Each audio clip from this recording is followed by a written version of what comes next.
Hey y'all, it's me, Kevvie! After receiving such a great response to my drag history series, I decided to record a few more. I'm going to start out with a twofer, a drag mother and daughter from the 1950s and 60s, Tony Midnite and Gayle Sherman, and I will be reading from Chicago Whispers by Saint Suki Delacroix. In 1949, Captain Thomas Harrison of East Avenue Police District began purging the near north side of gay bars and vice dens. So when Tony Midnite arrived in Chicago with his hat boxes 2 years later, he found no work for female impersonators. But this didn't deter him. He had come a long way from his Texas roots, growing up in a Depression-era farming family. I was the youngest of 6 children, but I showed artistic tendencies. I used to steal paper out of my sister's notebooks, and I'd go off somewhere and be sketching designs from the Sears Roebuck catalog. Anytime my father caught me, he'd snatch it away and tear it up because he didn't want me doing unmanly things like that. But I found a way to get away from him.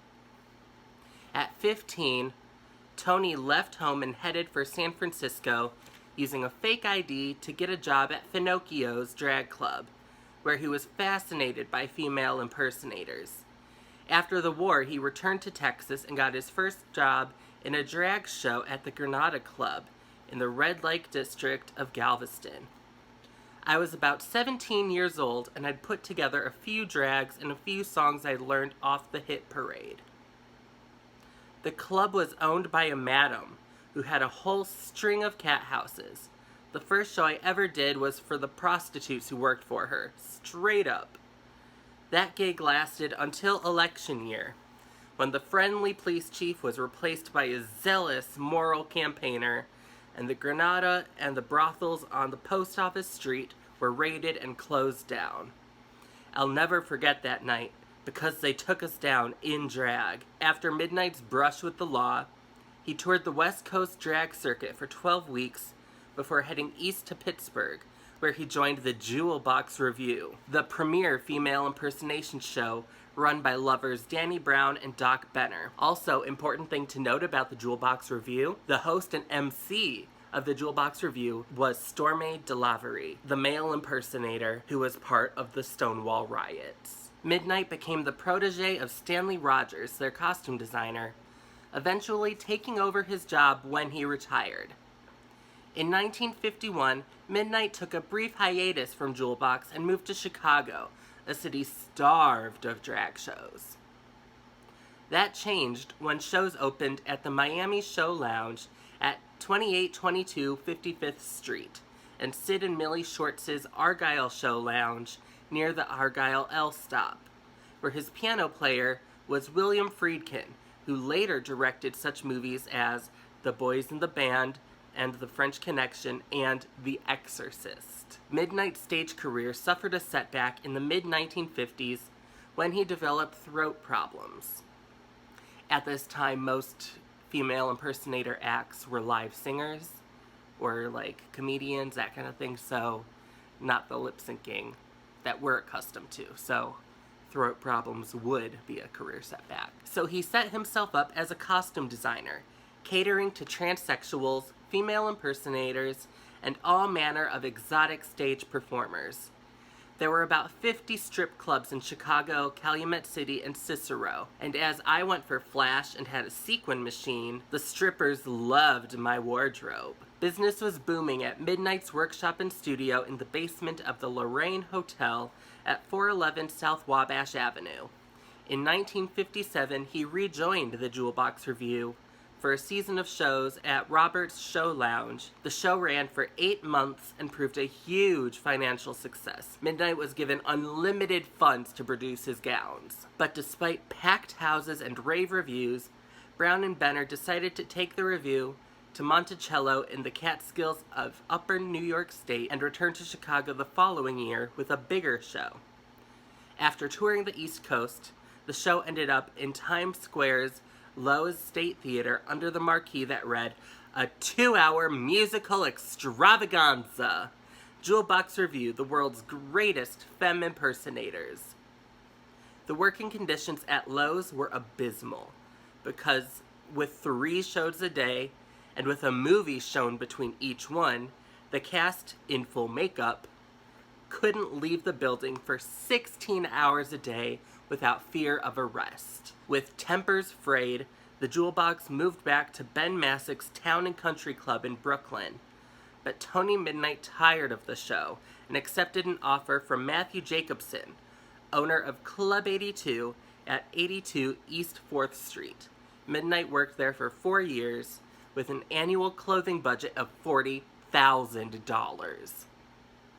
In the late 1950s, early 60s, Club 82 was the hottest drag club in New York City, frequented by celebrities like Judy Garland, Bob Hope, Milton Berle, Kirk Douglas, Elizabeth Taylor, the Gabors, and the Kennedys. Marlena Dietrich would come in and kid around with the lesbians, said Midnight. We had all lesbian waiters there, and we called them the Taylor Girls. They were all in tuxedos. Greta Garbo would come in and sit up on the balcony wearing a big floppy hat, thinking nobody knew who she was. More throat problems brought Midnight back to Chicago, where he returned to making costumes for strippers and female impersonators. Midnight's last stage appearances were in a show called The Fantasy Review. Midnight pantomimed, that is lip-synced, a few numbers and emceed the show, which opened at the Granada Lounge, 525 Arlington Place, then relocated to the Blue Dahlia, 5640 North Avenue. Midnight later handed over the show to transsexual Gayle Sherman. In 1996, Tony Midnight was inducted into the Chicago Gay and Lesbian Hall of Fame for his talents as a costume designer and his gay activism. He died in Las Vegas on August 31st, 2009. In 1964, Chicago experienced a drag boom, with over a dozen bars and clubs featuring female impersonation shows. Before the 1960s, performers sang with their own voices, but in the 60s, queens pantomimed to 45 RPM records. Lip-syncing opened the floodgates to pretty boys who could carry off female impersonation but couldn't carry a tune. The Nightlife was the longest-running drag bar in Chicago's history, prior to the Baton. Opening in the early 1940s, closing briefly in 1973 after a fire, and then closing down for good in April 1981. In the 1960s, the big star at Nightlife was pre-op transsexual Gayle Sherman. Sherman was the prodigy of Tony Midnight. What Sherman lacked in singing talent, she made up for in looks, and she was a twin for Sophia Loren. In a 4-part interview in the October 1963 issue of National Insider, headlined, "I Want to Be a Woman," Sherman refers to herself as a sexual cripple born into the wrong gender. Sherman dated women and presumably was a lesbian after the sex change. Female impersonator Vicki St. John, a contemporary of Sherman's, recalls her living quarters. Gayle had a bedroom that looked like a whorehouse. The carpet was fire engine red.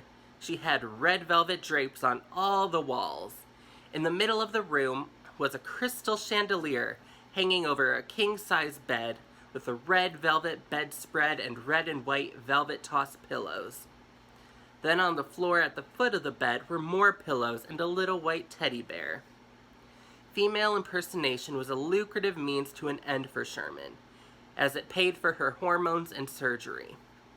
After transitioning, Sherman had to quit female impersonation, which, let me step in here and say, that's not exactly what went down.